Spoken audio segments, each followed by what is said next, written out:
Hello, everyone, and welcome to the Vortex, where lies and falsehoods are trapped and exposed. I'm Michael Voris. Well, they're at it again. The schismatic sex abusers over at the SSPX are once again victimizing children and then re-victimizing them as adults by lying and covering up their crimes.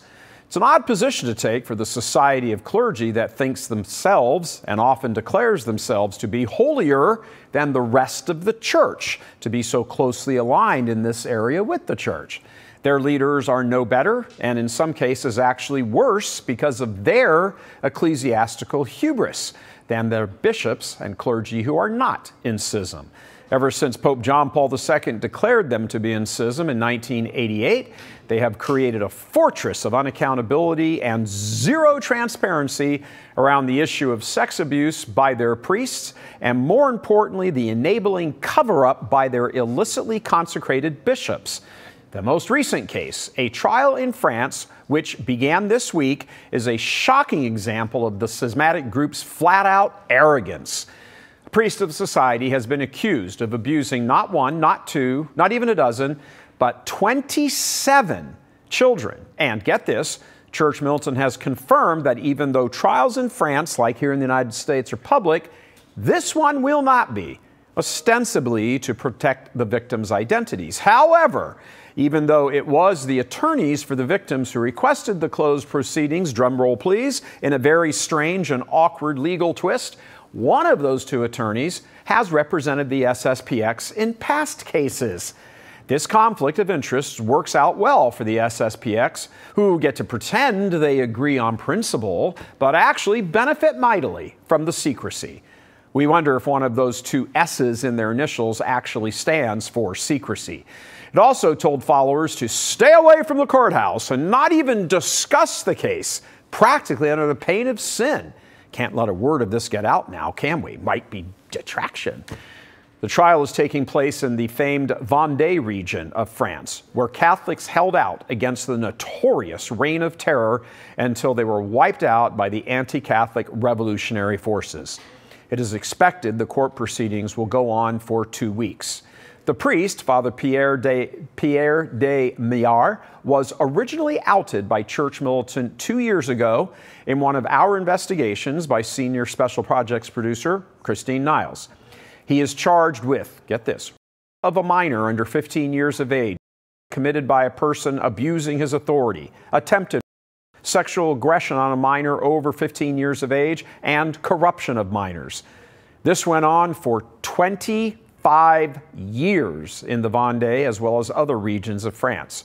He was arrested 2 days after Church Militant's report in October of 2020 because of the report. SSPX supporters, their clergy, and their communications teams, including James Vogel here in the United States, circled the wagons and essentially accused Church Militant of lying or distorting or having an axe to grind and other such ridiculous claims. For the record, Church Militant stands with the popes as well as notable cardinals like Raymond Burke, to name one, who have said the society is in schism. But that does not inform our reporting on their sex abuse or the cover-up. Those are two different issues. No one should look the other way on such crimes because they support the Mass being said in Latin and somehow think to shine a light on these evils tarnishes their reputation. Sex abuse is sex abuse no matter what language or form of the Mass is being offered. But that's not how the society and its more fanatical supporters see it.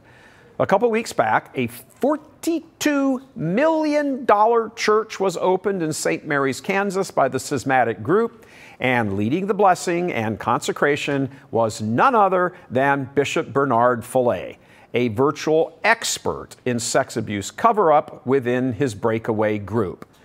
As Church Militant has reported over the past 3 years, Follet not only knew of various clergy and their crimes, he personally reassigned them to their posts where they abused more children and even eventually promoted at least 2 of the abusers after their periods of prayer and penance were observed, of course. They always send them off for prayer and penance to really spectacular places.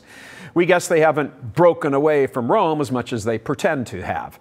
The understanding the even more galling situation here is the cover-up. Remember that Fillet and his group declared themselves to be eternal Rome, that's their claim, superior to the rest of the church, calling the usual Mass that most Latin Rite Catholics, 96% around the world attend, they call that Mass evil, and saying that Catholics should not attend it. That's their official position. They acknowledge the Pope, sort of, when it's convenient, but simply ignore and disobey him, prompting Pope Benedict to have officially declared that their problems are doctrinal, his word, doctrinal, not just that they happen to prefer the Old Rite Mass. Lots of Catholics around the world are not in schism, and they attend the Old Rite, just not with that schismatic group.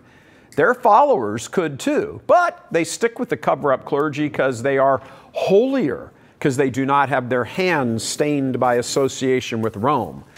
They have set up their own marriage tribunals, frequently reordain any priests who come to them because they doubt the validity of some sacraments offered in the Novus Ordo Church. They count themselves and tell their followers that they are superior in every way and manner to the actual church. That's why they broke away. Well, every way except one, sex abuse and covering it up. In that regard, they may as well be the USCCB. They collect huge amounts of money from their flock, hence the $42 million facility just opened in Kansas. Yet they keep all that stuff from that little filthy secret from their flock. And not only does this include their clergy, but also the enabling supporting mechanism around them.